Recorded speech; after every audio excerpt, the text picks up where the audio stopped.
saddex dhalinyaro mutacallimiina oo dhalinyarta jaamacadaha dhigta ayaa oday doon wata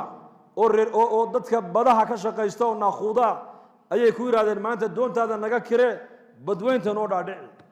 oo maxaa tihiin sayaaxiin dalxiistayaal baan nahay waa masal markay doontii ku heshiiyeen ay fuuleen doontu bariga waa tii ku socon jirtay qorigii dabaylaha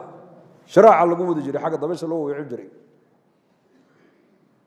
reer Berberiya yaqaana iyo reer Djibouti iyo doonyaha dadna markaa saddexdii dhalinyartii odaygii bay wareysteen ku yiraahdeen adeer kani waa baylod kana waa engineer kana waa dhakhtar adigu laakiin yaraantaadi maxaad baratay markaas anigu sida loo dabaashaa bartay ku qosqosleen waxay ku yiraahdeen dayacta nisfa umrak waxaasi ma tacliimba yaraantaadi waad kaga soo ciyaartay adigu markaas la yaabay sida ugu jeesjeeseen kan waa baylod diyaaradu ka xaya kan waa dhakhtar hal kan waa muhandis yabni al-imarat qusur buu dhisaa adigu dabaal mashaqa tacliimba markaas uu yar jarrabay markii barrigi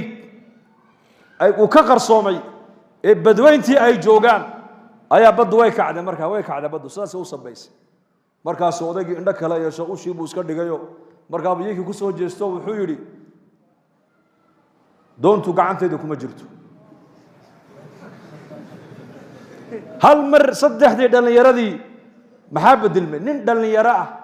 oo noloshii hadda ay u bilaamayso jaamacaddii ka soo qalin jabiyey oo badweyntii isagoo maraya la yiri markabku u qarraqmay bal ka waran markaas hal mar kaliya dhalinyaradii wajigii baa bedilmay ilintii baa ka daadatay way qayliyeen markaasuu ku yiri